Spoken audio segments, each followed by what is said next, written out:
সাইয়েদনা সুলাইমান বললেন, আল্লাহ, গোটা বিশ্বের সব প্রাণীকুল, পশুকুল, পক্ষীকুল, মৎস্যকুল, মানবকুল, জিনকুল সবাইকে আমি একবেলা কি খাওয়াবো? সবাই বলেন, কথা বলেন না। লাঞ্চ খাওয়াবো, দুপুরের খাবার। সবাই বলেন, কি খাওয়াবে? দুপুরের খাবার খাওয়াবো। আল্লাহ বললেন, no, it's not your duty man, it's not your job. Sulaiman, এটা তোমার কাজ না, এটা আমার কাজ, তুমি পারবা না। সাইয়েদনা সুলাইমান বললেন, আল্লাহ, লেট মি ট্রাই, আমার একটু চেষ্টা করতে দেন না। আমার মনে বড় শখ, গোটা বিশ্বের বাদশাহ আমারে বানায় দিলেন, গোটা বিশ্বের প্রেসিডেন্ট করে আপনি আমাকে সিলেক্ট করলেন। আমি যদি একবেলা সবারে মেহমানদারি করাইতে পারতাম, আমার কলিজাটা ঠান্ডা হয়ে যেত। সুলাইমান আলাইহিস সালাম জোরাজুরি করতে শুরু করলেন, আল্লাহ রাজি হয় না, সুলাইমান নবীও ছাড়েন না। পরে সুলাইমান আলাইহিস সালামের জোরাজুরির কারণে আল্লাহ বললেন, ওকে, ট্রাই করে দেখো পারো কিনা। সাইয়েদনা সুলাইমান আলাইহিস সালামের অনুসারী ছিল জিনেরা। জিনেরা ওনার কথা শুনতো, সব জিনদেরকে নিয়ে বসালো, জিনদের সাথে গোল টেবিল বৈঠক। জিনের বাদশারে বলল, জিনের বাদশাহ, আমি গোটা বিশ্বের সব মানুষগুলোকে একদিন দুপুরের খাবার খাওয়াবো। যাও, সাগরের পাড়ে 40 কিলোমিটার জায়গার মধ্যে খাবারের আয়োজন করো।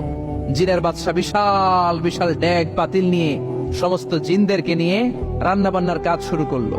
আফ্রিকার জঙ্গল থেকে আস্ত আস্ত গরুগুলোকে এনে ফ্রাই করতে আরম্ভ করলো, হরিণগুলোকে রোস্ট করতে আরম্ভ করলো, সাগরের তিমি মাছগুলোকে ভুনা করতে শুরু করলো, আকাশের বড় বড় পাখিগুলোকে রোস্ট করতে শুরু করলো। 40 কিলোমিটার ব্যাপী জায়গা নিয়ে খাবার তৈরি করা হচ্ছে, কারণ সাইয়েদনা সুলাইমান আলাইহিস সালাম গোটা বিশ্বের মানুষকে, গোটা বিশ্বের প্রাণীগুলোকে একদিন দুপুরের খাবার খাওয়াবে।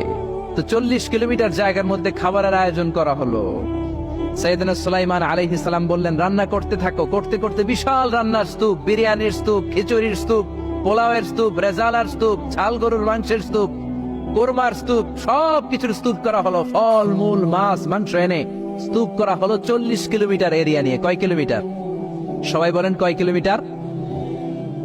সব যখন রান্না শেষ, চলে এলো সেই মহেন্দ্রক্ষণ, সেই মহেন্দ্র দিন, যেদিন তিনি আপ্যায়ন করাবেন। সাইয়েদনা সুলাইমান আলাইহিস সালাম উদ্বোধনী ভাষণ দিবেন, মানে উদ্বোধন করবেন। খাবার উদ্বোধন করা লাগবে না, এটা তো গোটা বিশ্বের মানুষ খাবে, মহাবিশ্বের সব প্রাণী খাবে। উনি উদ্বোধনী বাক্যে বললেন, আমি বেশি কিছু বলতে চাই না। মাছেরা লাইন ধরবে সাগরের এদিক দিয়ে, পাখিরা লাইন ধরবে ডান দিক দিয়ে, মানুষ লাইন ধরবে বাম দিক দিয়ে, জিনেরা লাইন ধরবে সামনে দিয়ে, আর বনের পশুরা লাইন ধরবে জঙ্গলের এদিক দিয়ে। লাইনে লাইনে আসো, তোমাদেরকে খাবার দেয়া হবে সকাল থেকে সন্ধ্যা পর্যন্ত, যার যত মনে চায় পেট ভর্তি খাবার দেয়া হবে। ইন দ্য মিন টাইম সাগরের ভেতর